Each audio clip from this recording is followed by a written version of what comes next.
Selamat pagi. Assalamualaikum warahmatullahi wabarakatuh. Salam sejahtera. Om Swastiastu. Namo Buddhaya. Salam kebajikan. Izinkanlah saya menyapa dengan salam budaya di Papua, di Timika. Amolongo Nimau Itimi. Hadirin webinar yang kami hormati, peserta webinar di ruang Zoom ini. Pada pagi hari ini kita akan mulai dengan pemateri. Ada 3 pemateri. Yang pertama, pemateri akan menyampaikan materi dari Nurse Daily Rahman, Master Keperawatan SPKMB. Kita lihat CV dari Nurse Daily Rahman.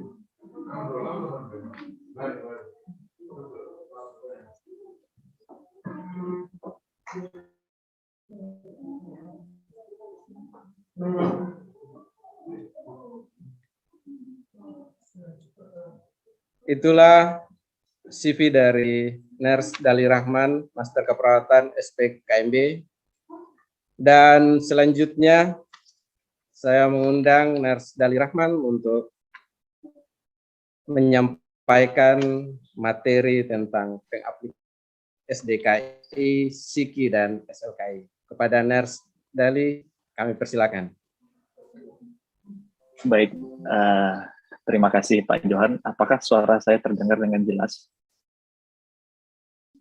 Jelas, Pak. Jelas, Pak. Oke, baik. Assalamualaikum warahmatullahi wabarakatuh.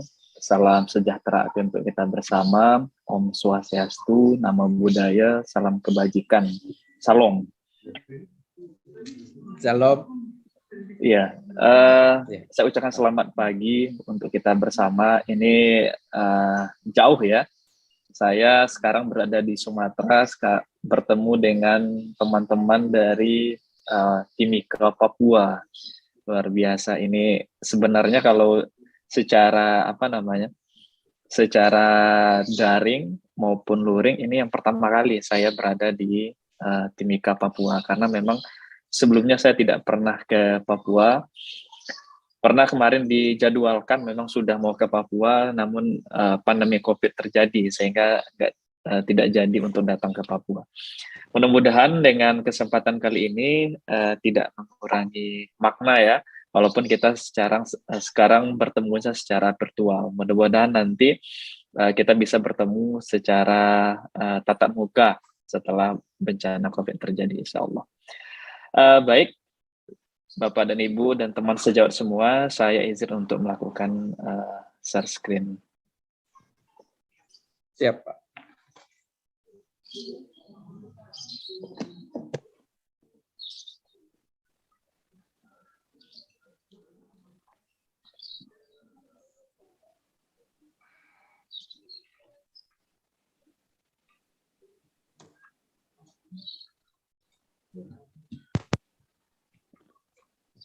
Oke, sebentar.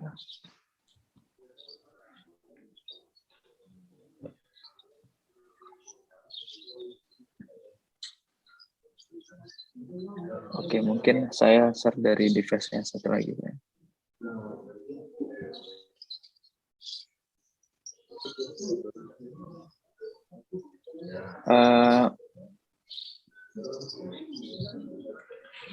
Apakah memungkinkan device yang satu lagi untuk dijadikan co-host supaya saya bisa share screen, admin?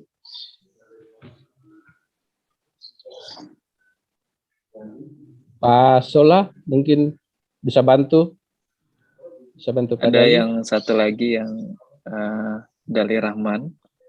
Itu saya masuk dengan laptop. Kenapa mungkin bisa minta untuk jadikan ini co-host?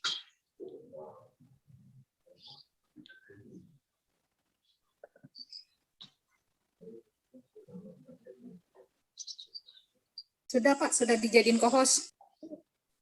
Sudah ya? Oke, sebentar. Oke, udah.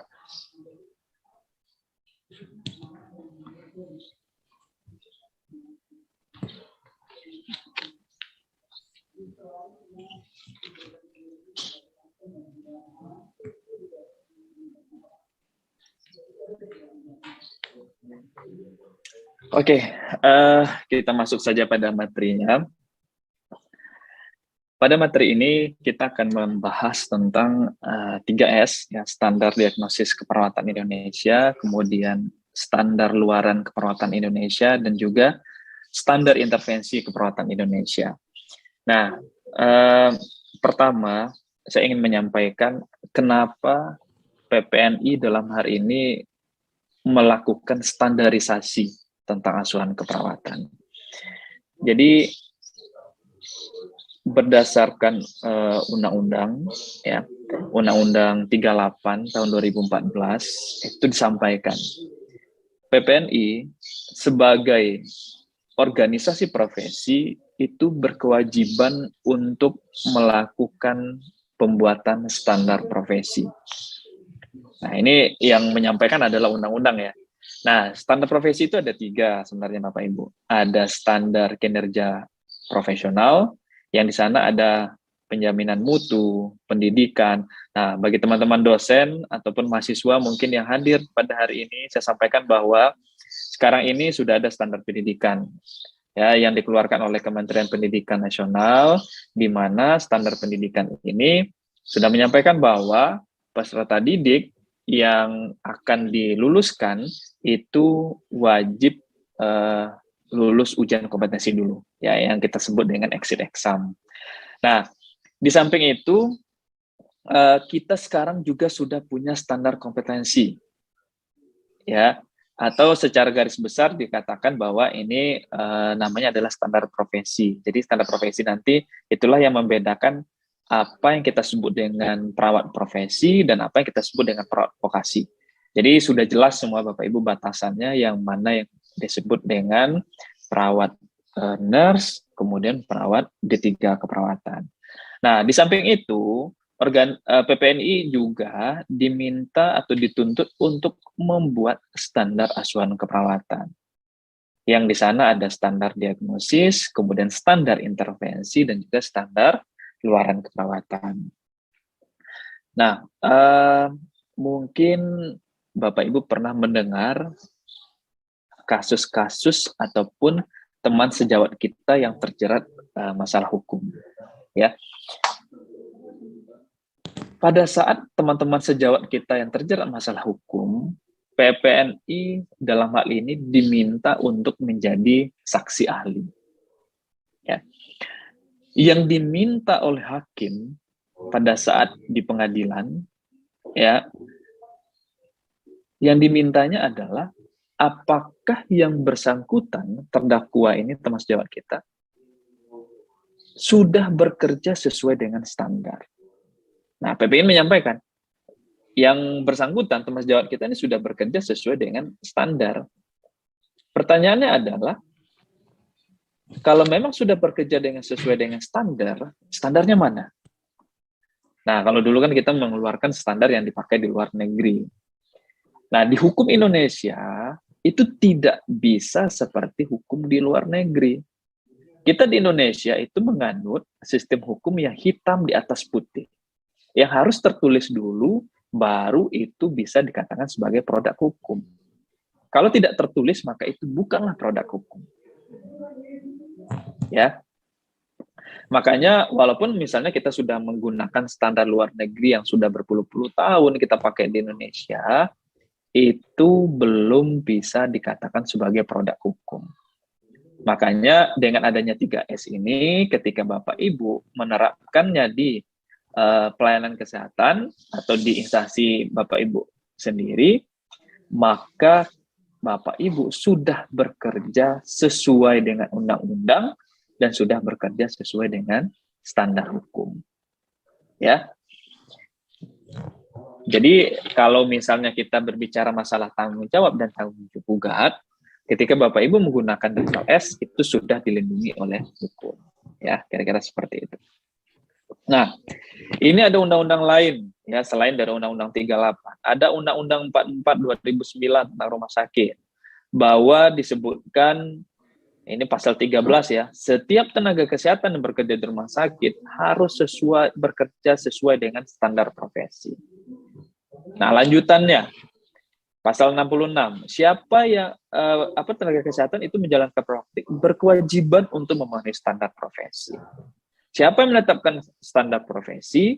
Ditetapkan oleh organisasi profesi. Ya. Kemudian Undang-Undang 38 2014, praktik keperawatan harus didasarkan kepada kode etik, standar pelayanan, standar profesi, dan standar prosedur operasional. Saya sampaikan, sekarang itu sudah ada yang terbaru. Apakah sudah dapat informasi semua bahwa kita sudah punya standar prosedur operasional? Ya, kita sudah punya SPO. Kalau Bapak Ibu di rumah sakit, kemudian di pelayanan kesehatan, di FKTP, itu bisa menggunakan SPO ini. Ya, kita sudah punya pedoman standar prosedur operasional. Nanti boleh diadopsi. Ya, kalau misalnya rumah sakit yang baru berdiri atau mau akreditasi, kekurangan SPO nanti bisa menggunakan pedoman SPO kita ya untuk menjadi rujukan ataupun panduan kita di dalam pembuatan SPO. Oke, kita ingatkan lagi. Ayo, di dalam keperawatan kita punya ruh keperawatan yang kita sebut dengan 5 tahap proses keperawatan. Apakah masih ingat semua? Coba kita ulang. Kalau yang masih belum ingat, kita ulang. Ya. Apa itu 5 proses keperawatan? Yang pertama adalah pengkajian. Ya, pengkajian ini kita ngapain? Pengkajian ini kita mendapatkan data dari pasien. Kemudian proses yang kedua itu adalah diagnosis.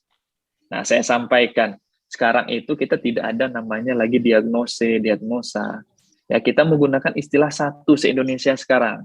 Namanya adalah diagnosis keperawatan. Oke, namanya adalah diagnosis. Kemudian yang ketiga itu adalah perencanaan. Kemudian yang keempat ada implementasi. Dan yang terakhir ada evaluasi. Jadi ini adalah 5 proses keperawatan kita. Artinya selagi kita menjadi perawat, 5 proses ini wajib kita ingat. Ya, saya ulang sekali lagi, ada pengkajian, diagnosis, perencanaan, implementasi, dan evaluasi. Ya, oke. Nah, apa yang dikatakan dengan praktik keperawatan? Praktik keperawatan itu didasarkan pada standar logis, ya, yang dibangun dengan metode. Nah, inilah kita sebut dengan proses keperawatan. Jadi proses keperawatan itu metodenya harus sistematis. Jadi dia berurutan ini Bapak Ibu. Ya, mulai dari pengkajian sampai ke evaluasi. Akan tetapi dia sistemnya itu sekuensial. Ya, tidak terputus, ya, cycle dia saling berhubungan. Nanti kita akan lihat bagaimana hubungan masing-masingnya. Nah, metodenya itu sistematis, menggunakan penalaran ilmiah, kemudian menggunakan pemecahan masalah, kemudian prosesnya adalah menggunakan pemikiran kritis. Nah, ini kita sebut dengan proses keperawatan. Nah, kenapa kita harus menstandarisasi?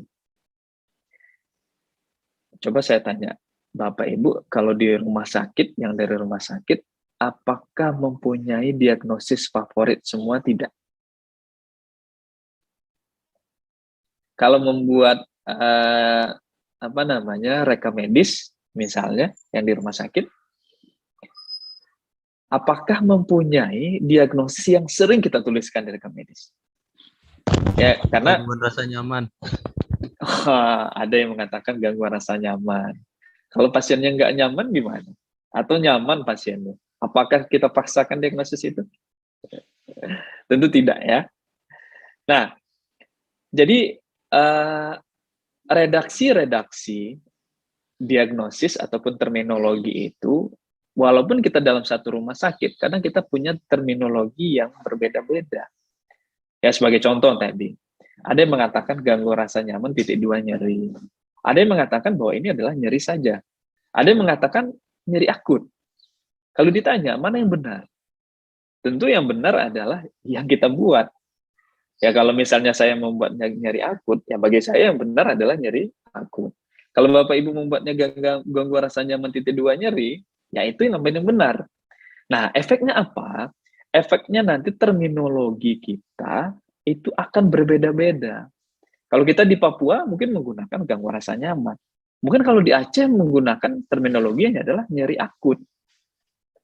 Jadi kita tidak seragam jadinya. Kalau tidak seragam, itu menimbulkan pemaknaan yang berbeda-beda. Makanya, untuk mencegah itu, supaya kita satu suara, kita menggunakan istilah yang sama. Ya, itu kita menggunakan satu acuan. Nah, kemudian meningkatkan otonomi. Sebagai contoh, pasien masuk ke IGD, ya, masuk ke IGD, suara nafasnya gargling. Kemudian ada darah di jalan nafas. RR-nya 35 kali per menit. Kalau misalnya Bapak Ibu yang dinas di IGD, pasien masuk seperti ini, apakah dilakukan tindakan dulu atau menunggu dokternya melakukan diagnosis dulu, baru pasien ini kita lakukan tindakan? Kira-kira kalau yang dinas di IGD gimana? Langsung dilakukan suction? Langsung ya. Jadi artinya apa? Kita tidak lagi menunggu profesi lain di dalam diagnosis baru melakukan tindakan. Tapi kita bisa melakukan ini secara otonomi. Ya, otonominya khusus.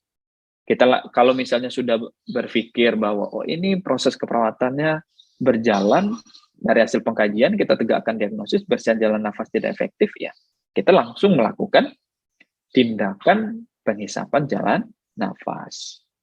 Ya. Kemudian memudahkan komunikasi. Nah, Triple S ini karena kita menggunakan di dalam PAK, panduan asuhan keperawatan, terutama nanti ketika kita akreditasi ya PAK, maka ini bukan hanya digunakan bagi perawat dengan perawat, tapi dengan profesi lain juga kita gunakan. Ya. Sehingga ini dapat meningkatkan mutu. Kemudian kalau misalnya di dalam proses pembelajaran, nah ini bisa dijadikan sebagai referensi bagi peserta didik ya untuk melakukan pembelajaran. Nah, di samping itu, kalau misalnya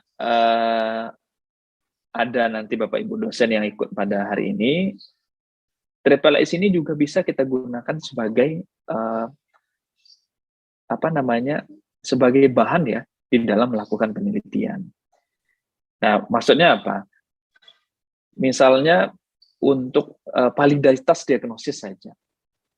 Misalnya untuk diagnosis penurunan curah jantung dengan etiologinya preload, kalau dilakukan tindakan perawatan jantung pada etnis Papua, itu akan selesai berapa lama? Nah, ini bisa kita jadikan sebagai topik di dalam melakukan penelitian. Di samping itu, Triple S ini bisa digunakan untuk mengukur, ya, mengukur apa? Mengukur beban kerja ataupun reward bagi perawat yang bekerja di pelayanan kesehatan. Ya. Nah, tadi saya sudah menyampaikan ini adalah proses keperawatan kita. Nah, kalau kita hubungkan dengan proses keperawatan dengan Triple S, maka akan tertampil seperti ini. Nanti untuk SDKI, itu dia akan link pada proses keperawatan kedua, yaitu diagnosis. Kemudian untuk SLKI dan SIKI, nanti dia akan link dengan proses keperawatan yang ketiga, yaitu perencanaan. Ya, dia akan berada di sini. Nah, ini sebenarnya slide ini itu menggambarkan dari Triple S. Ya, kenapa saya sampaikan seperti itu? Nanti kalau Bapak Ibu ingin menguasai tentang diagnosis keperawatan, maka pelajarilah tanda dan gejala serta faktor risiko. Kalau nanti Bapak Ibu ingin mempelajari standar luaran, maka silakan pelajari tentang kriteria hasil. Ya. Kalau Bapak Ibu ingin menguasai tentang psiki, maka kuasailah OTEK. OTEK itu apa? Observasi, terapeutik, edukasi, dan kolaborasi. Ya, ini sebenarnya kunci dari Triple S. Kalau kita ingin menguasai tentang SDKI, kuasailah tanda dan gejala serta faktor risiko. Kalau kita ingin menguasai tentang SLKI, maka kuasailah kriteria hasilnya. Kalau kita ingin menguasai tentang psiki, maka kuasailah OTEK. OTEK itu apa? Observasi, terapeutik, edukasi, dan kolaborasi. Ya. Nah, Triple S itu dikelompokkan atau diklasifikasikan menjadi 5 kategori dan 14 subkategori. Artinya dari masing-masing diagnosis, dari masing-masing luaran, dari masing-masing intervensi, itu dia akan dibagi menjadi kelompok-kelompok ini. Jadi tujuannya apa kita kelompokkan atau kita klasifikasikan? Tujuannya adalah untuk mempermudah pengguna. Ya, mempermudah pengguna menggunakan buku ini. Jadi apa saja klasifikasinya? Klasifikasinya dibagi menjadi 5 kategori. Apa saja? Ada fisiologis, ada psikologis, kemudian ada perilaku, ada relasional, kemudian ada lingkungan. Nanti di dalam fisiologis akan terbagi lagi menjadi 7 subkategori. Apa saja itu? Mulai dari respirasi, jadi diagnosis yang berhubungan dengan sistem pernafasan itu akan digabungkan di dalam kelompok ini. Kemudian ada sirkulasi, ada nutrisi cairan, ada eliminasi, ada aktivitas dan istirahat. Kemudian ada neurosensori dan ada reproduksi dan seksualitas. Kemudian untuk psikologis, itu ada nyeri dan kenyamanan, integritas ego, kemudian ada pertumbuhan dan perkembangan. Kemudian untuk perilaku, ada kebersihan diri, ada penyuluhan dan pembelajaran. Kemudian untuk relasional, itu ada interaksi sosial, dan lingkungan nanti ada keamanan dan proteksi. Ya. Nah, sistem pengklasifikasian ini, itu kita adopsi dari ICNP. ICNP itu merupakan International Classification for Nursing Practice, yang khusus di sini ada diagnosis classification. Jadi ICN sendiri, ICN itu sama dengan PPNI ya, tapi dia sistemnya adalah internasional. Nah, dia sudah mengeluarkan sebenarnya Bapak Ibu, bagaimana cara kita melakukan ataupun taksonomi dari asuhan keperawatan. Jadi kita adopsi dari sana dan juga dari Dungus Morhus Diagnosis Division of Nursing Diagnosis. Ya. Nah, bagi Bapak Ibu yang di rumah sakit, mungkin kalau kita sinkronisasi ya antara Triple S dengan SNARS, maka akan timbul istilah seperti ini. Untuk analisis data dan identifikasi masalah, kalau di SNARS itu kita sebut dengan informasi.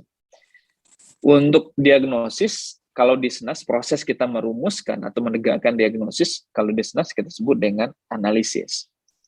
Kalau luaran dan intervensi itu kita sebut dengan rencana kalau di SNARS. Ya. Nah, sekarang kita akan membahas tentang standar diagnosis keperawatan Indonesia. Ya, kalau tadi itu adalah pengantar saja, pembukaan. Sekarang kita masuk pada materi intinya. Materi yang pertama yang akan kita bahas itu adalah standar diagnosis. Oke. Sebenarnya diagnosis keperawatan itu apa? Diagnosis keperawatan itu merupakan penilaian klinis ya, mengenai respon pasien ataupun klien terhadap masalah kesehatan ya, atau proses kesehatan. Baik yang berlangsung secara aktual, potensial pada individu ya, keluarga dan komunitas. Nah, diagnosis keperawatan itu merupakan bagian vital dalam menentukan asuhan keperawatan ya untuk mencapai derajat kesehatan yang optimal ya.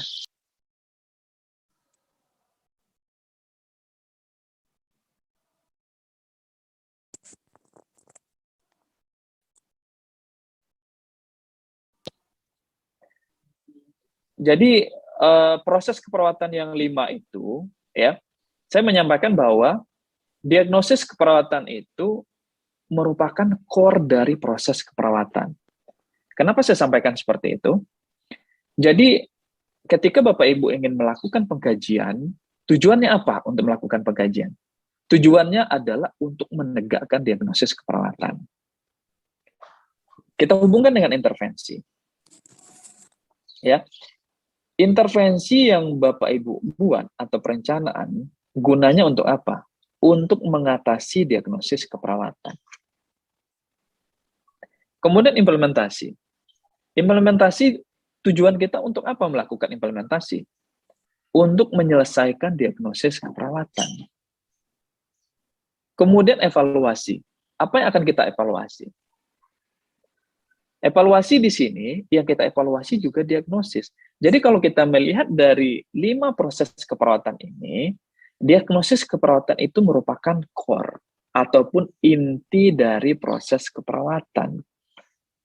Jadi kalau kita lihat dari proses, ya, dia merupakan bentuk yang saling menyambung dan terus-menerus. Ya, diagnosis keperawatan ini merupakan center ataupun pusat dari proses keperawatan. Ya. Nah, pada slide ini sebenarnya saya ingin menyampaikan bahwa di dunia itu banyak sekali terminologi dari diagnosis keperawatan. Ya. Sebagai contoh, di sini ada ICNP-DC. Jadi ICN pun sebenarnya sudah mengeluarkan panduan di dalam membuat diagnosis keperawatan. Ya, ini kita sebut dengan ICNP-DC. Kemudian ada Clinical Care Classification, ada NANDA, ada HHCC, ada SNOMED CT, ada ICF, ada ZEFP, kemudian ada Omaha System. Semua ini merupakan terminologi dari diagnosis keperawatan. Jadi nanti Bapak Ibu kalau misalnya di dunia pendidikan, itu tidak harus menguasai satu, semuanya boleh kita kuasai. Ya, semuanya boleh kita jadikan sebagai referensi.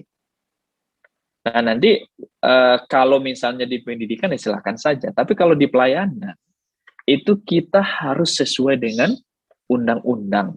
Makanya kita menggunakan SDKI ya di dalam melakukan asuhan keperawatan. Oke, Bapak Ibu, yang belum pernah melihat buku SDKI, itu bentuknya seperti ini. Ya. Jadi kalau kita lihat buku SDKI ini warnanya itu ya sebagian besar warnanya adalah merah marun.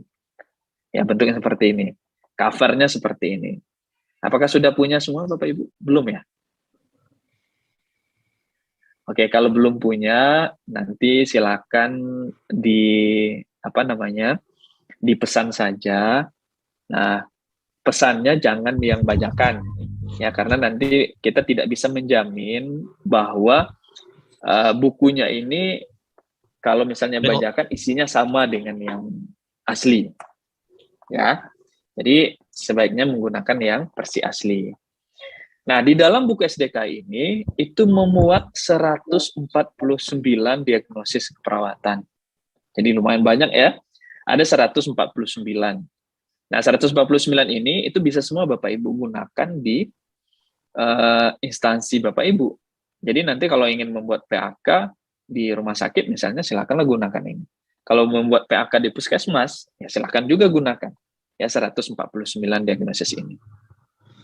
Nanti boleh ya Bapak Ibu sesuaikan dengan kasus-kasus yang banyak Bapak Ibu kelola di pelayanan kesehatan, ya. Nah, ini wajib dibawa pulang. Artinya kalau sudah ikut seminar dan workshop pada hari ini wajib dibawa pulang. Dan tolong disampaikan kepada teman-teman kita yang tidak ikut seminar pada hari ini, ya. Diagnosis keperawatan itu terbagi menjadi 2 kelompok. Ada diagnosis yang negatif, ada diagnosis yang positif. Bedanya apa? Untuk diagnosis negatif ada 2 lagi. Ada diagnosis aktual, ada diagnosis risiko. Sekarang coba kita lihat satu persatu ciri-cirinya apa. Untuk diagnosis aktual, dia mempunyai tanda dan gejala minor, ya, serta mempunyai etiologi. Jadi ciri-cirinya itu punya tanda gejala mayor dan minor, kemudian punya etiologi. Kalau untuk diagnosis risiko, dia hanya punya faktor risiko. Jadi tidak punya tanda gejala mayor dan minor, juga tidak punya etiologi. Yang dia punya apa? Yang dia punya hanya faktor risiko. Ya. Kemudian kelompok yang kedua, yaitu diagnosis positif. Diagnosis positif dia hanya ada satu, yaitu diagnosis promosi kesehatan. Nah, diagnosis promosi kesehatan, ciri-cirinya apa? Dia hanya punya tanda dan gejala mayor dan minor saja. Jadi tidak punya faktor risiko, tidak punya etiologi. Ya. Nah, kalau dulu kan kita mengenal istilahnya adalah diagnosis potensial ya. Nah, sekarang ini kita merubah istilahnya saja ya. Secara maknanya mungkin sama. Jadi kita menggunakan terminologinya adalah promosi kesehatan. Jadi sesuai dengan peran Bapak Ibu yang berada di komunitas ataupun yang berada di puskesmas. Karena memang tugas kita salah satunya adalah melakukan promosi kesehatan. Jadi terminologinya pun kita ganti dengan promosi kesehatan. Ya. Nah, ini adalah proses diagnostik. Bagaimana kita menegakkan diagnosis, ini prosesnya. Pertama, Bapak Ibu melakukan pengkajian. Pengkajian itu apa? Pengkajian itu mengumpulkan data dari pasien ataupun klien. Nah, data-data yang tadi Bapak Ibu kumpulkan, yang sudah kita dapatkan, sudah kita kaji pasien, dapat data banyak, maka kita lakukan proses analisis data. Apa saja yang kita lakukan pada proses ini? Proses analisis data itu yang kita lakukan adalah kita bandingkan data yang kita dapatkan dari pengkajian tadi dengan nilai normal. Data-data yang sudah kita bandingkan tadi ya dengan nilai normal itu akan keluar dua kesimpulan kita. Apa itu? Ada data adaptif, ada data maladaptif. Apa bedanya? Kalau data adaptif, artinya adalah dia sesuai dengan nilai normal. Artinya data yang kita dapatkan tadi itu sesuai dengan nilai normal, berarti tidak ada penyimpangan data. Tapi kalau data yang maladaptif, itu data yang tidak sesuai dengan nilai normal. Ya, sebagai contoh, normal tekanan darah sistolik misalnya pada dewasa itu adalah 100 sampai 120.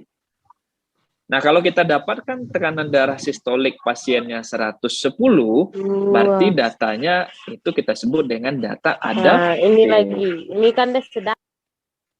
Ya, tapi kalau misalnya kita ketemu tekanan darahnya 170, ya, maka ini kita sebut datanya maladaptif karena tidak sesuai dengan nilai normal. Nah, data-data tadi yang sudah kita dapatkan, itu kita kelompokkan. Kita kelompokkan berdasarkan apa? Berdasarkan kategori dan subkategori yang ada di Triple S tadi.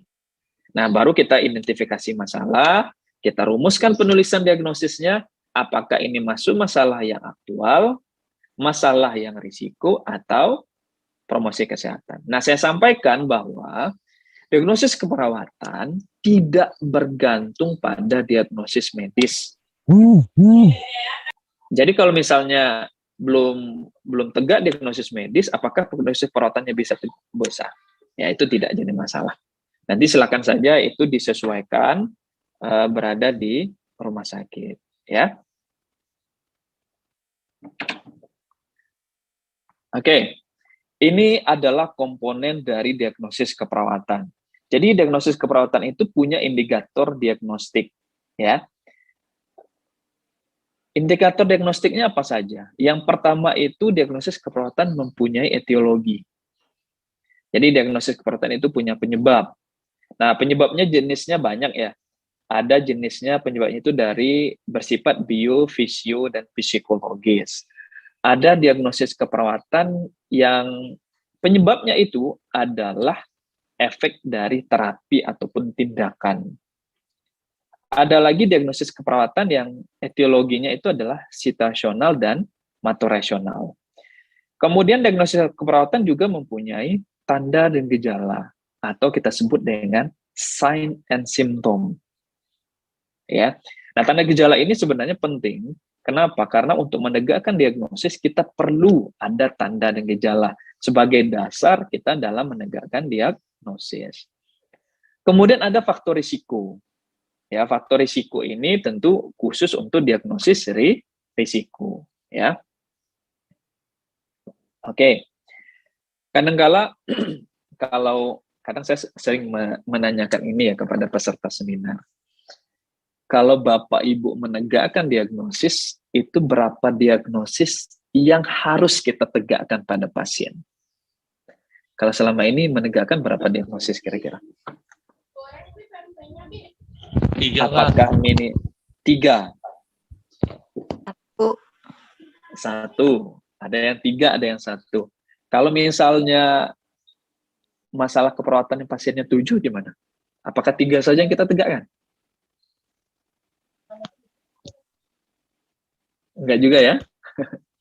Baik. Kalau memang seperti itu, misalnya Bapak Ibu menegakkan tadi diagnosisnya gangguan rasa nyaman atau nyeri akut. Ya, saya sampaikan gangguan rasa nyaman dan nyeri akut itu berbeda ya. Tidak sama.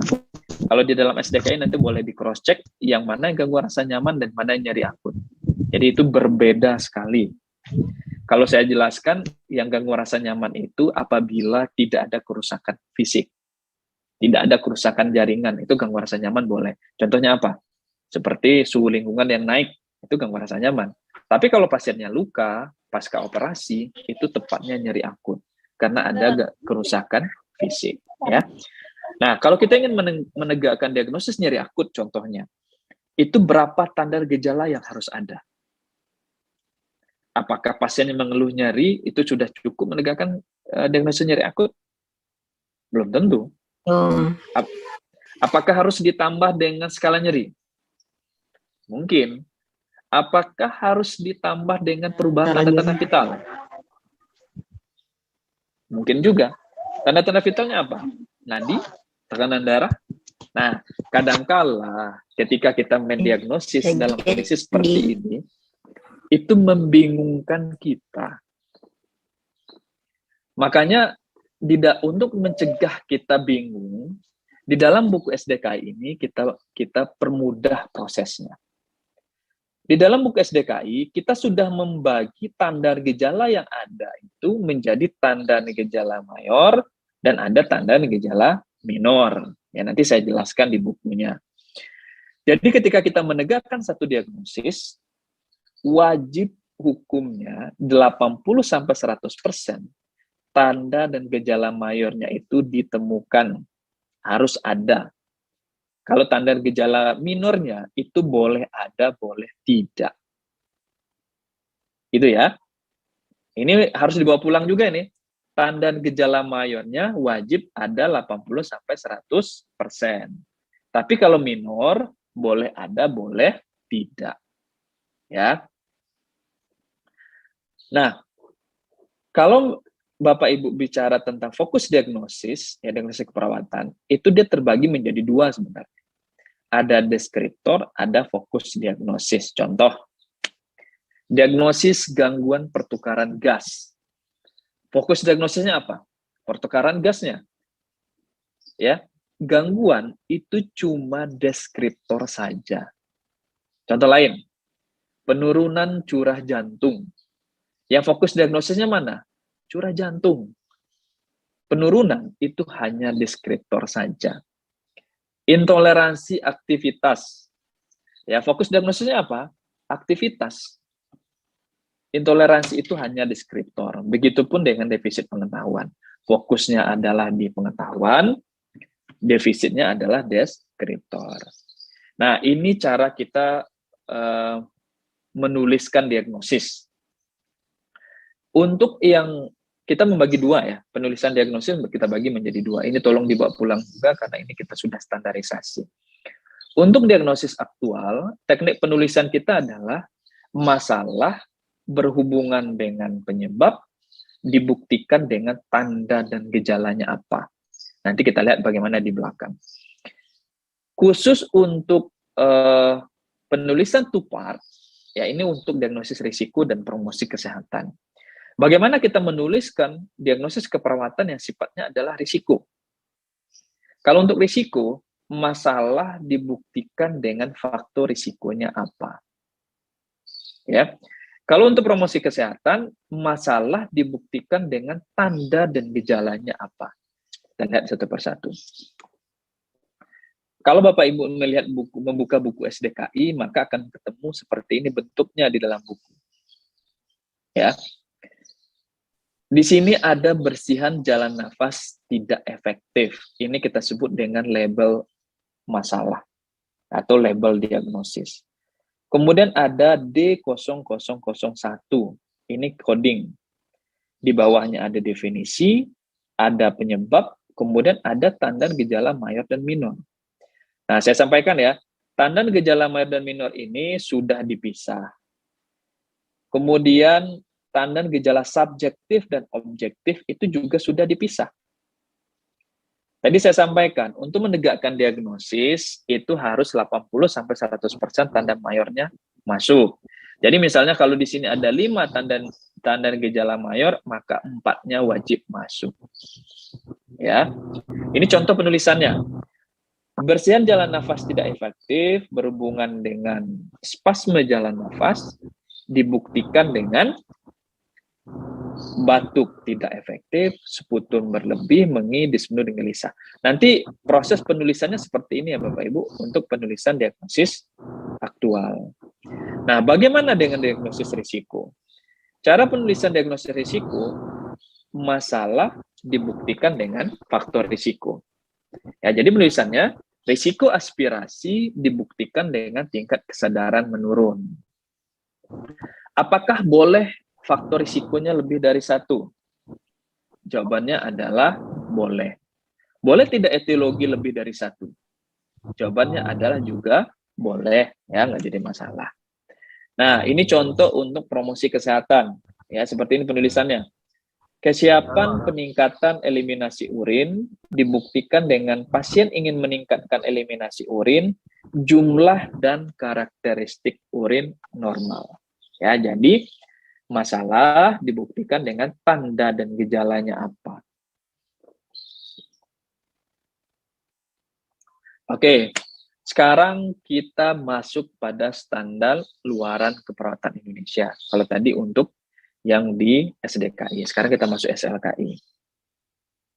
Nah, luaran itu merupakan aspek-aspek yang dapat kita observasi, dapat kita ukur, ya. Nah, hasil akhir dari intensi perawatan itu terdiri dari atas indikator-indikator atau kriteria hasil. Kalau Bapak Ibu yang belum pernah lihat buku SLKI, itu rata-rata dia berwarna hijau muda seperti ini. Ya. Di dalam buku SLKI ini itu memuat 139 luaran keperawatan. 139 ini bisa kita gunakan untuk mengukur apakah intervensi yang kita lakukan pada pasien ini berhasil kita selesaikan atau tidak untuk mengatasi diagnosis, ya. Nah, penetapan luaran itu kita menggunakan prinsip SMART. SMART itu apa? Specific, measurable, attainable, realistic, dan time. Spesifik maksudnya apa? Luaran keperawatan spesifik untuk mengukur diagnosis keperawatan tertentu. Kemudian luaran juga harus measurable. Measurable artinya bisa diukur. Ya. Kemudian attainable. Attainable artinya apa? Bisa dikaitkan. Ya, jadi luaran ini bisa dikaitkan dengan diagnosis keperawatan. Kemudian realistik dan time. Ketika kita membuat luaran, itu harus realistis. Sebagai contoh, kita merawat pasien nyeri kardiak, ya, nyeri akut, ya, nyeri kardiak di IGD. Skala nyerinya sekarang ini 8. Kalau misalnya kita tetapkan luarannya 8, kita harapkan luarannya, ya, nyerinya itu turun dari skala 8 menjadi skala 0 dalam waktu 20 menit. Memungkinkan atau tidak? Realistis atau tidak? Memungkinkan, memungkinkan, tapi tidak realistis. Bayangkan 8 menjadi 0 dalam waktu 20 menit, mungkin kalau nyerinya kardiak, mungkin yang bisa kita lakukan ya memberikan anestesi umum, general anesthesia. Dan itu tidak realistis ya. Kalau di akal sehat ya tidak bisa. Jadi nanti ketika kita menetapkan luaran, Bapak Ibu harus realistis. Ya terutama dengan menetapkan waktu. Ya jadi kalau misalnya kita di IGD waktu kita mungkin ya optimalnya sekitar 2 jam. Walaupun sebenarnya boleh sampai 6 jam ya silakan, tapi optimalnya adalah sekitar 2 jam. Ya. Itu harus kita pertimbangkan di dalam menetapkan luaran. Chat aja ya. Oke. Ini wajib dibawa pulang. Ya. Wajib dibawa pulang. Nggak bisa di screenshot lagi apa Ibu? Ya, luaran keperawatan itu Gini. luaran Pakai keperawatan. Video, pakai video nggak? Luaran keperawatan terbagi menjadi 2. Ya. Ada luaran yang sifatnya positif, ada luaran yang sifatnya negatif. Nah, saya sampaikan Bapak Ibu, untuk di luaran ini redaksinya itu merupakan pempositifan dari diagnosis, itu paling banyak. Contoh, diagnosis keperawatan kita bersihan jalan nafas tidak efektif, maka luarannya adalah bersihan jalan nafas. Kemudian diagnosis kita keseimbangan cairan, atau diagnosis kita misalnya gangguan citra tubuh, maka luarannya adalah citra tubuh. Diagnosis kita nyeri akut, maka luaran kita tingkat nyeri. Diagnosis kita ansietas, maka luaran kita tingkat ansietas. Jadi gampang ya kalau kita ingin memahami label untuk luaran. Nah, luaran ini kita bagi tadi menjadi ada yang positif, ada yang negatif. Bedanya apa? Kalau yang positif itu perlu kita tingkatkan. Kalau yang negatif itu perlu kita turunkan. Oke, bedanya apa? Coba kita lihat. Misalnya pasien kita rawat dengan bersihan jalan nafas tidak efektif. Harapan kita, setelah kita rawat pasien ini, maka bersihan jalan nafasnya kita harapkan semakin meningkat. Contoh lain, ya, pasien yang kita rawat dengan nyeri akut. Kalau Bapak Ibu merawat pasien dengan nyeri akut, harapannya nyerinya akan semakin meningkat, skala nyerinya atau semakin menurun? Tentu semakin menurun. Ya. Contoh lain lagi, pasien cemas. Kalau Bapak Ibu merawat pasien cemas, setelah kita rawat ingin cemasnya makin meningkat atau semakin turun? Tentu semakin turun. Nah, kalau yang kita harapkan dia semakin turun, itu kita sebut dengan luarannya negatif. Ya, perlu kita turunkan. Tapi kalau kita harapkan dia semakin meningkat, berarti dia masuk di luaran yang positif. Ya. Nah, di buku SLKI itu ada khasnya. Apa khasnya? Di buku SLKI ini dia mempunyai ekspektasi. Ya. Ekspektasi ini kita bagi menjadi 3. Ya. Ada yang meningkat, ada yang menurun, ada yang membaik. Nah, ekspektasi itu maksudnya apa? Ekspektasi itu maksudnya adalah harapan kita. Setelah kita rawat pasien ini, harapan kita ingin pasiennya seperti apa? Ya, ingin bersihan jalan nafasnya makin meningkat, misalnya ingin tingkat nyerinya semakin menurun, tingkat perdarahannya semakin menurun. Ada ekspektasi yang meningkatnya tidak bagus, menurunnya juga tidak bagus. Ya. Jadi ekspektasi yang digunakan istilahnya apa? Membaik. Contohnya apa? Eliminasi fekal. Eliminasi fekal itu tidak bisa kita harapkan dia semakin meningkat. Kenapa? Kalau meningkat dia akan diare. Ya. Kita juga tidak bisa mengharapkan dia menurun. Kenapa? Kalau semakin menurun dia akan konstipasi. Ya, maka kita gunakan istilahnya membaik. Artinya kalau membaik itu meningkatnya tidak bagus, menurunnya juga tidak bagus, ya, seperti itu. Nah, di dalam buku SLKI kita menggunakan skala Likert. Skala Likert ini kita gunakan untuk mengukur keberhasilan, ya. Jadi akan ada 1, 2, 3, 4, 5, ini skala kuantitatifnya. Kemudian ada juga yang skala kualitatifnya. Nah, harapan kita yang skala 5 ini yang paling kita harapkan. Ya, jadi memang akan ada nanti yang 5-nya itu meningkat, 5-nya membaik, 5-nya menurun. Nah, sekarang coba kita lihat ya, saya ke sini dulu. Di dalam, kalau Bapak Ibu ingin melihat buku SLKI, akan ketemu bentuknya seperti ini dalam satu lembar. Di sini ada label, ada definisi. Nah, ekspektasinya sudah dituliskan. Jadi tidak usah pula memikirkan, oh ini ekspektasinya menurun, meningkat, atau membaik. Ini sudah dituliskan di sini. Di sini ada coding. Nah, ini paling penting. Tadi saya sudah menyampaikan, angka 5 ini itu adalah angka yang paling kita harapkan. Ya. Jadi ada yang 5-nya meningkat, ada 5-nya menurun, ada 5-nya baik. Nah, saya jelaskan sedikit. Contoh, di sini ada batuk efektif kriteria hasilnya. Setelah kita rawat, kita ingin pasiennya kemampuan batuk efektifnya menjadi meningkat. Makanya 5-nya meningkat. Nah, pada pasien-pasien yang bersihan jalan nafas tidak efektif, kita ingin produksi dahak atau sputumnya akan semakin menurun. Makanya 5-nya menurun. Kemudian kita harapkan frekuensi nafasnya membaik. Kenapa membaik? Karena kalau pernafasan, kalau dia semakin meningkat, misalnya takipnu, ya tidak bagus juga bagi pasien. Kalau dia semakin menurun, beradipnu dia. Tidak baik juga bagi pasien, makanya dia membaik. Jadi nanti Bapak Ibu, yang 5-nya meningkat, itu akan kita kelompokkan menjadi satu kelompok. Yang 5-nya menurun juga satu kelompok, yang membaik juga satu kelompok. Nanti tolong dicermati dengan baik ketika nanti membuka buku ya. Nah, saya sampaikan sedikit, di kriteria hasil ini ada tulisan yang kita bold.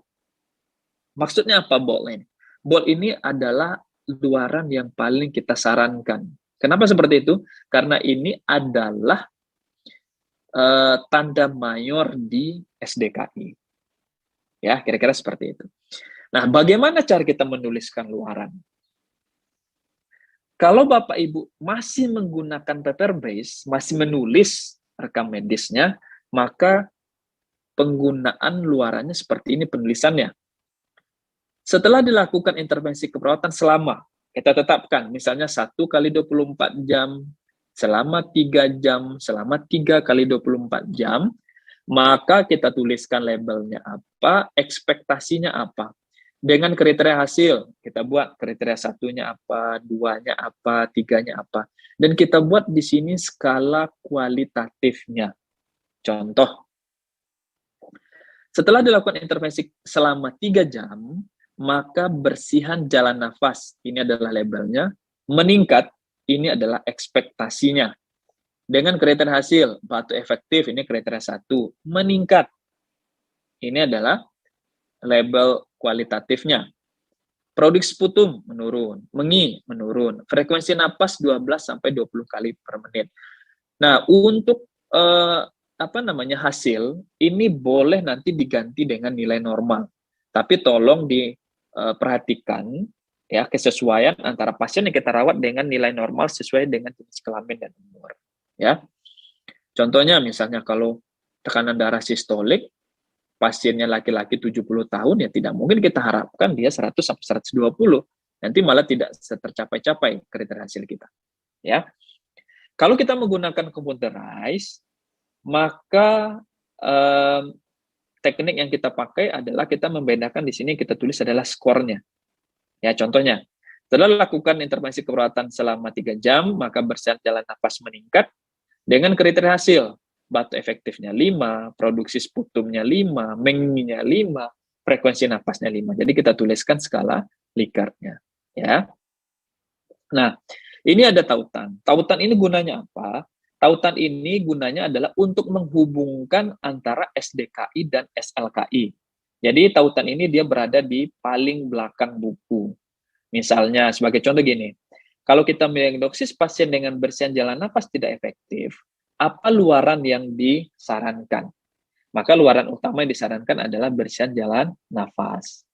Contoh lain lagi, defisit nutrisi. Kita mendiagnosis pasien dengan defisit nutrisi.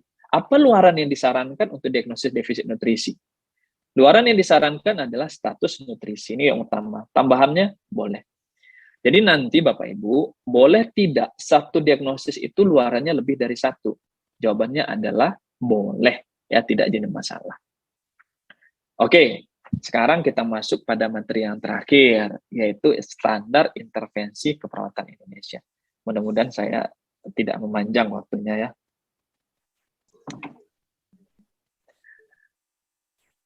Nah, sebelum kita masuk pada standar intervensi, saya ingin menyampaikan dulu. Ada dua istilah yang kita gunakan di dalam psiki.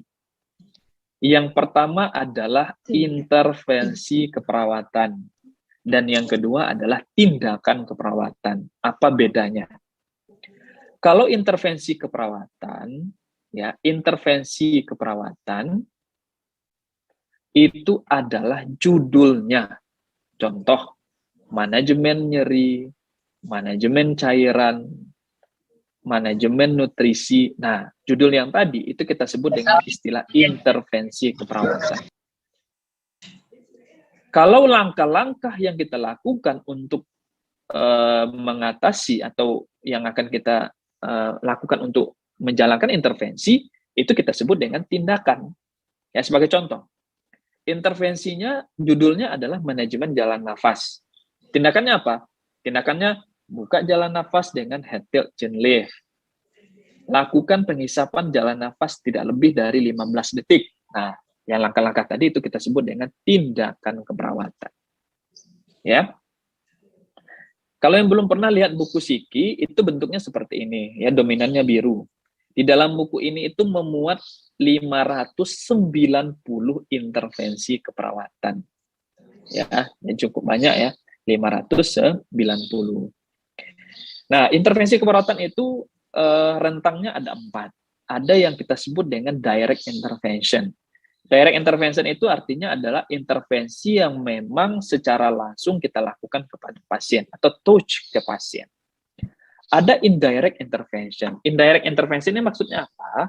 Intervensi yang bisa kita lakukan, ya, bisa kita lakukan, tapi tidak menyentuh pasien. Nah, intervensi yang tidak menyentuh pasien, contohnya apa? Contohnya ketika kita melakukan konsultasi via telepon. Ya, itu termasuk pada indirect intervention.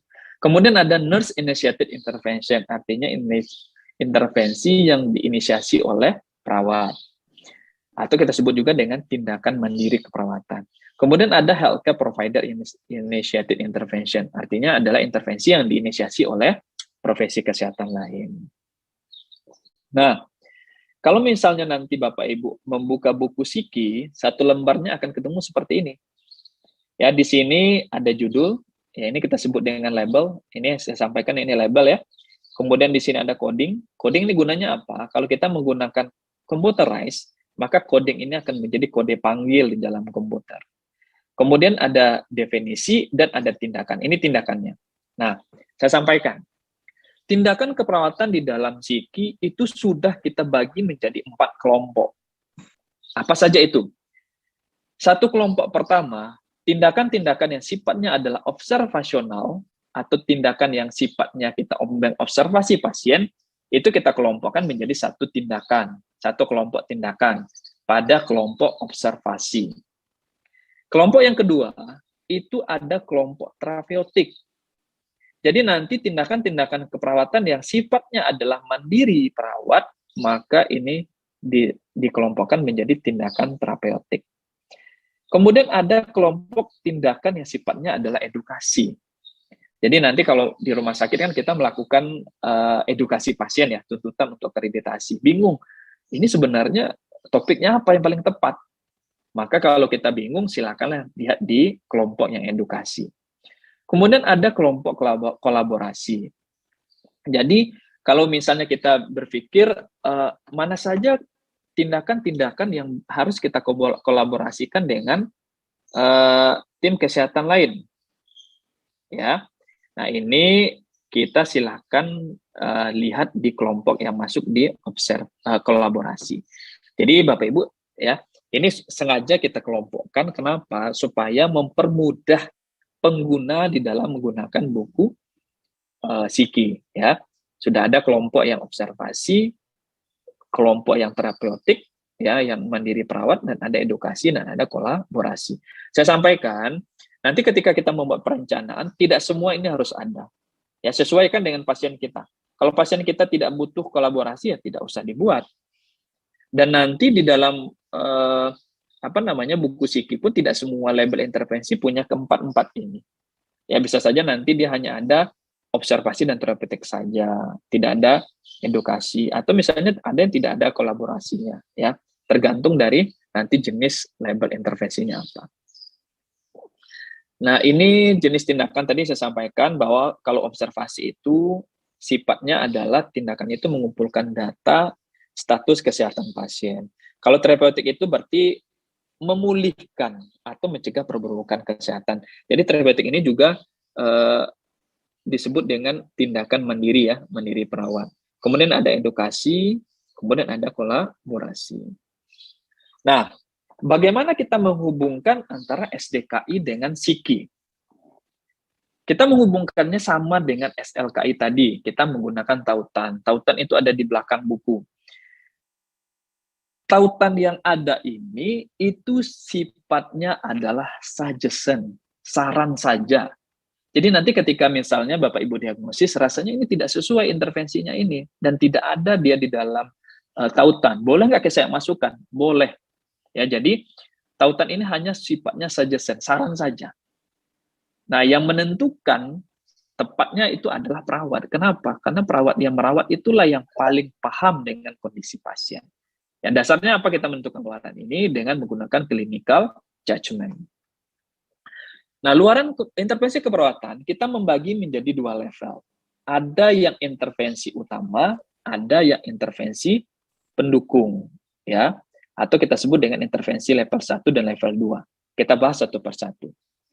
Intervensi utama itu merupakan intervensi yang prioritas. Kenapa? Karena dia bersifat resolutif. Artinya apa? Dia mempunyai kesesuaian terbaik dengan diagnosis atau etiologi diagnosis keperawatan. Artinya apa? Kita membuat intervensi ini itu dalam rangka menghilangkan etiologi, memodifikasi etiologi, atau minimal menghilangkan tanda gejala. Ya, itu yang kita inikan ya, kita terapkan pada pasien. Jadi nanti kalau intervensi utama ini sifatnya itu adalah dia memang menyelesaikan masalah. Jadi dari semua intervensinya, tindakan-tindakannya itu banyak yang bisa menyelesaikan etiologi atau masalah keperawatannya. Ya, dan dapat digunakan dalam berbagai setting. Contohnya apa? Seperti ini, manajemen nutrisi. Manajemen nutrisi itu bisa kita gunakan di pasien anak, pasien dewasa, pasien lansia. Maka dia masuk pada intervensi utama. Dan secara penelitian pun itu banyak diungkapkan secara evidence. Ya. Kalau intervensinya level 2, itu bukan merupakan intervensi prioritas. Akan tetapi, dia dapat menunjang resolusi masalah. Ya.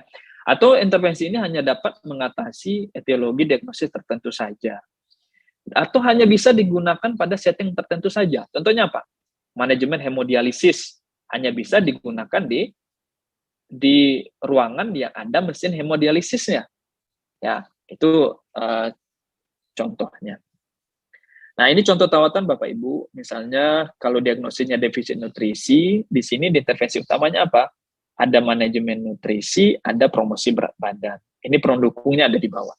Jadi nanti boleh tidak satu diagnosis itu intervensinya lebih dari satu. Boleh, ya tidak jadi masalah.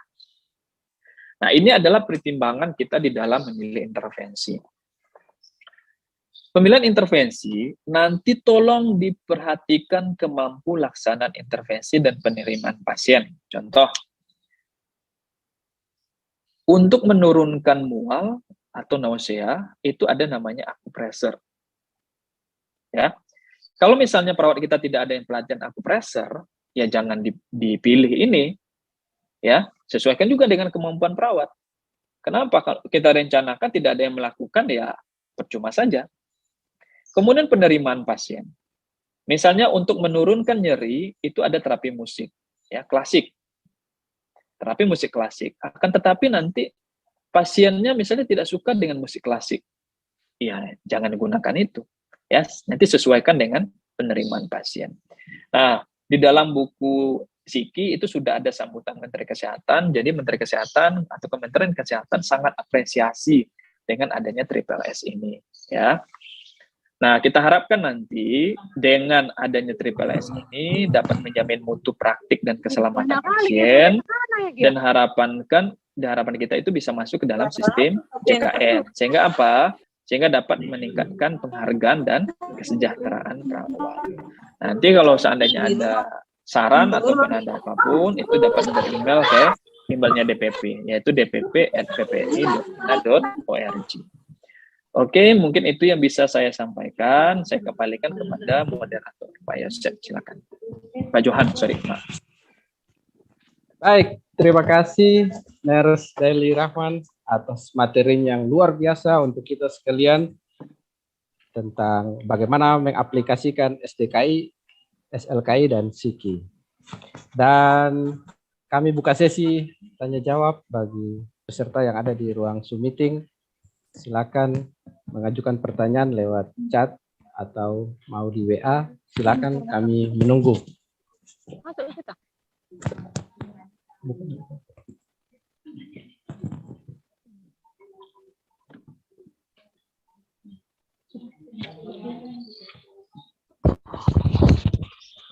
Izin bertanya, Pak.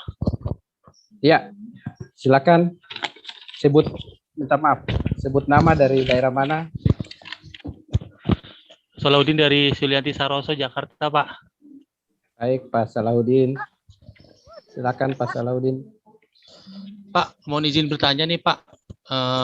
Untuk di kasus COVID yang sekarang ini kan pasiennya cenderungnya itu tanpa gejala gitu ya, Pak.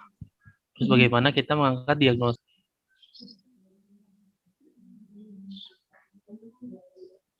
Halo, Pak Solah, suara hilang-hilang. Pak Salahuddin. Saya ulang. Pak, mohon maaf, di sekarang ini kan kasus COVID nih banyak juga nih di Sulianti, itu kan pasiennya juga kan nggak ada gejala nih, Pak. Terus bagaimana nih, Pak, kita mengangkat diagnosa keperawatan untuk pasien COVID yang tanpa gejala tersebut? Karena di rumah sakit juga kan diisolasi, ada pasiennya dan sebagainya. Makasih, Pak. Oke, Baik, baik. terima kasih Pak Solah. Silakan Pak Dali. Waktu diberikan. Baik, terima kasih Pak Johan.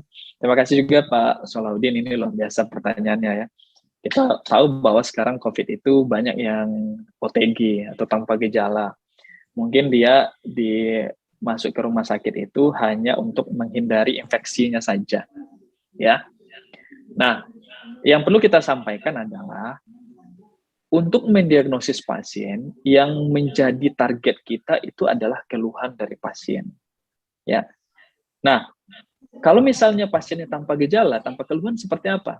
Berarti Bapak Ibu nanti silakan gali masalahnya ke arah yang sifatnya adalah promosi kesehatan atau sifatnya adalah ke pengetahuan. Misal, ketika pasien COVID yang sudah terinfeksi, kemudian dia sudah paham tidak dengan penyakitnya, sudah paham tidak dengan teknik penyebarannya, maka bisa kita arahkan ke arah pengetahuannya. Atau misalnya, Bapak Ibu juga bisa mengarahkan nanti ke arah ke arah lingkungannya, ya, ke arah manajemen lingkungannya. Nanti arahkan dia kepada pencegahan infeksi, ya. Jadi ke situ yang kita arahkan. Kalau ada gejala ya akan jauh lebih gampang ya, karena kita akan menilai respon dari pasien, kan seperti itu. Ya mungkin itu yang bisa saya sampaikan. Saya kembalikan kepada Pak Johan. Baik, terima kasih Pak Dali. Pak Solah, bagaimana? Ya, terima kasih Pak. Cukup. Baik Pak Solah. Pak Dali ada di ruang chat, ada dari Rumah Sakit RSPI, Pak Ginanjar.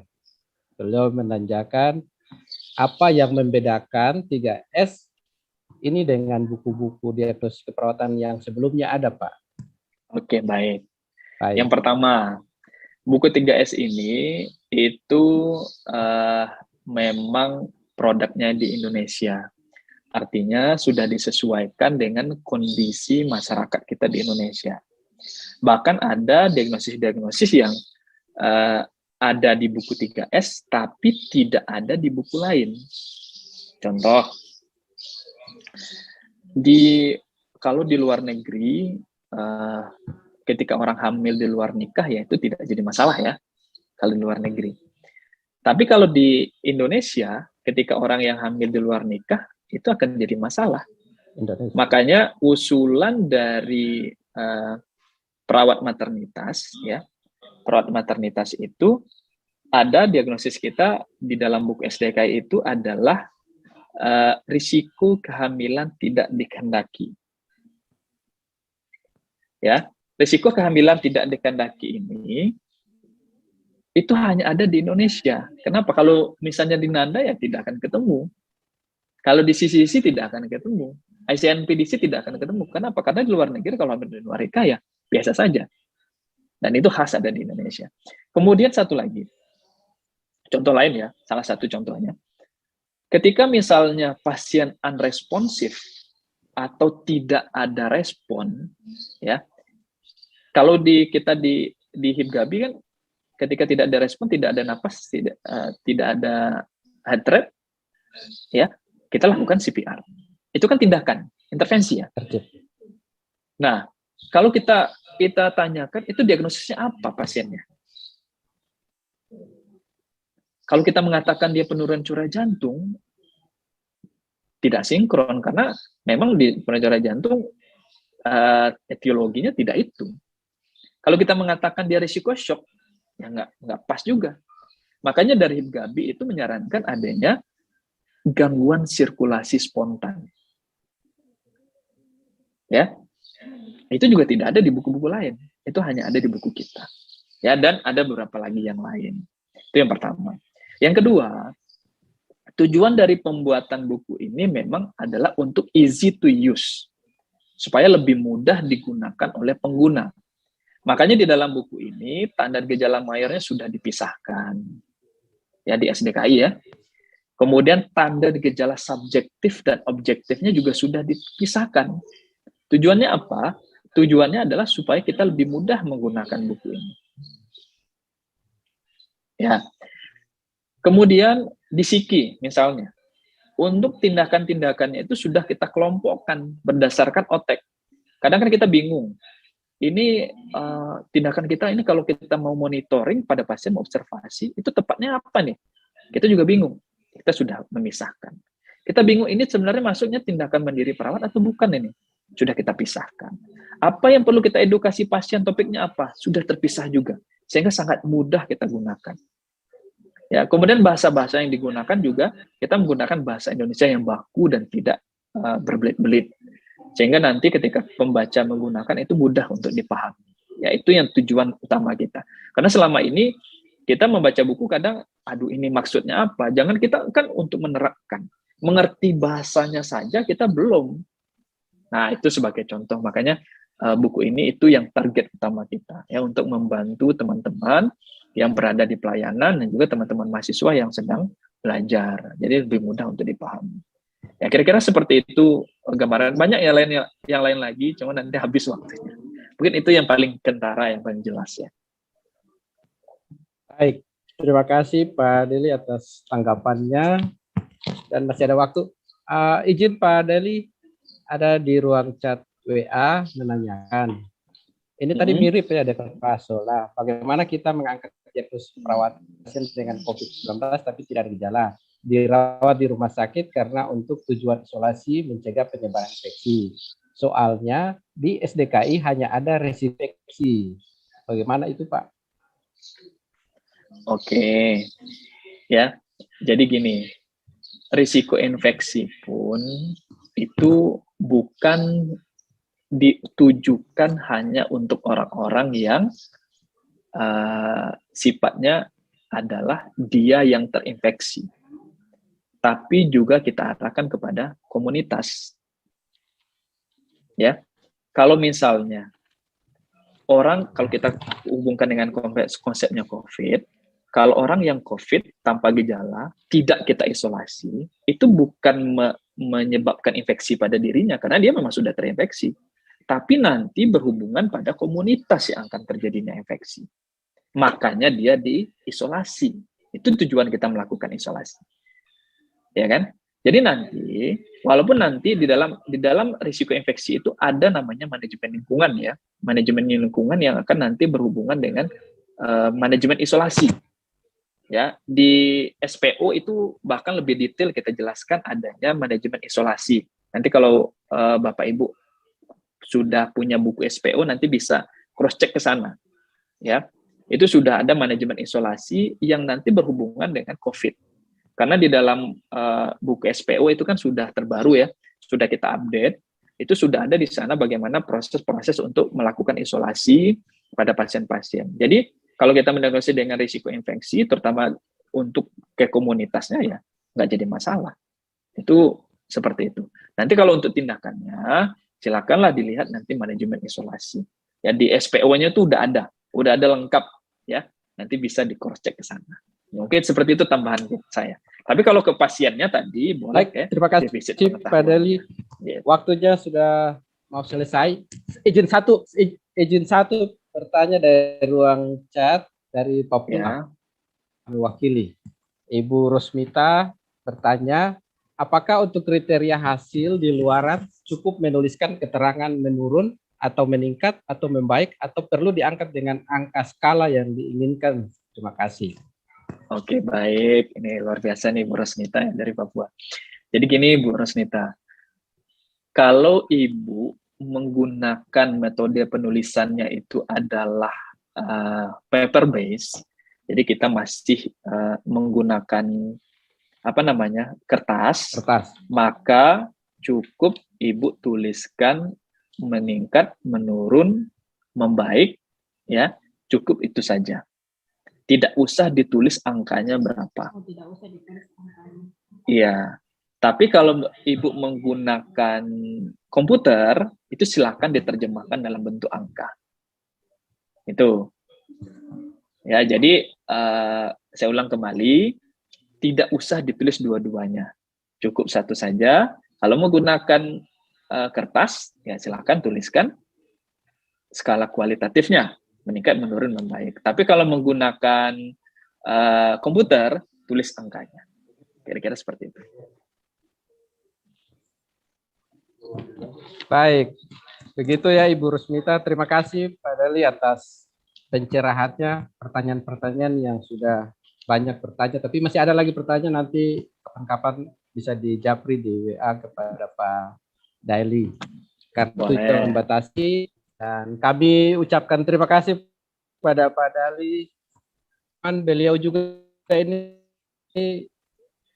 tim penyusun buku SDKI, SLKI, dan SIKI. Luar biasa. Kita beri aplaus dulu untuk Pak Dali Rahman, Master Keperawatan, Spesialis Keperawatan Bedah.